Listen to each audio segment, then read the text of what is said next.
हिंदुत्व त्यांचं नव्हतं.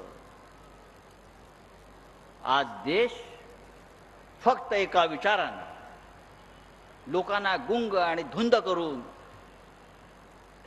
म्हणजे जर तुम्ही त्यांच्या लोकांची भाषणं ऐकली जाता, काही रोज सकाळी बोलत असतात औरंगाबादमधून, मीही बोलतो ना, असं नाही, पण मी शुद्धीत बोलतो. हे 50 पैशाची चिलीम मारून जी नशा येते, डुप्लिकेट माल, तंबाखू, हे तसे बोलत असतात. त्यांना दुसरं काही दिसत नाही. या देशात बेरोजगारी, महागाई, अत्याचार, बलात्कार, खून. लोकमान्य टिळक म्हणायचे, 5 पैशाची चिलीम मारली का खूप आयडिया सुचतात. तसे हे सुद्धा रोज गांजा किंवा चिलीम मारतात आणि देशाला दिशा द्यायचं काम करतात. पण ही नशा, या नशेतून आपण बाहेर पडलं पाहिजे. काल पुण्यामध्ये काय झालं, आपल्या काही पत्रकार सहकाऱ्यांवरती हल्ले झाले. मुंबईमध्ये काय होत आहे, हत्या होत आहेत, खून होत आहेत. महाराष्ट्रात हत्या होत आहेत, खून होत आहेत. अभिषेक घोसाळकरची हत्या ही आपल्याला सगळ्यांना विचार करायला लावणारी गोष्ट. आपल्या घरापर्यंत हे लोक पोचलेले आहेत, लक्षात घ्या. आपल्या घरापर्यंत, आपल्या मुलांपर्यंत. पण लक्षात घ्या, राहुरीमध्ये, नगर जिल्ह्यात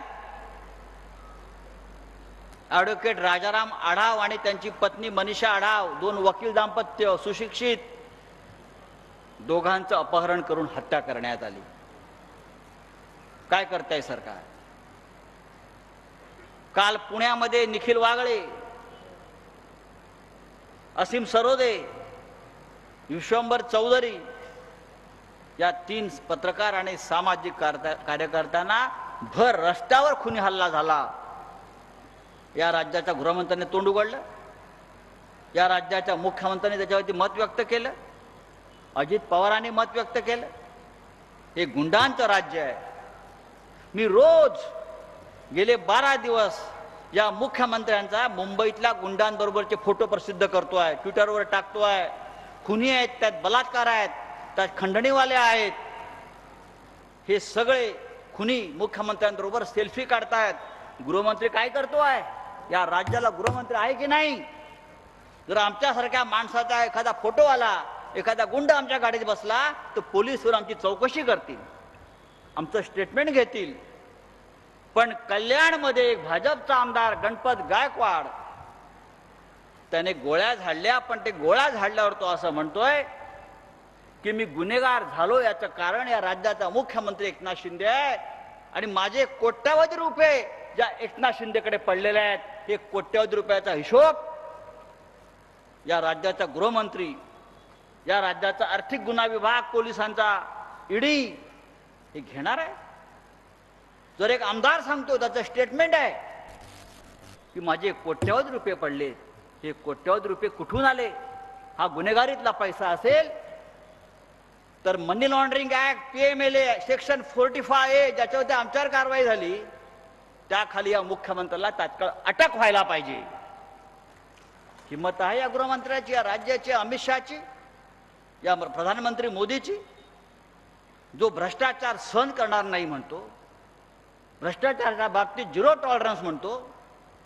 पण सगळ्यात जास्त भ्रष्टाचाराला जर कोणी उत्तेजना, प्रेरणा आणि पाठिंबा देत असतील तर ते हे लोक आहेत. आणि आपण ते सगळं सहन करतो आहे. आपण टाळकुटत, भजन करत त्याला मत देतो आहोत. हे रामराज्य नाही आहे, लक्षात घ्या. हे रामाचं राज्य नाही आहे. रामाचं मंदिर उभं राहिलं असेल,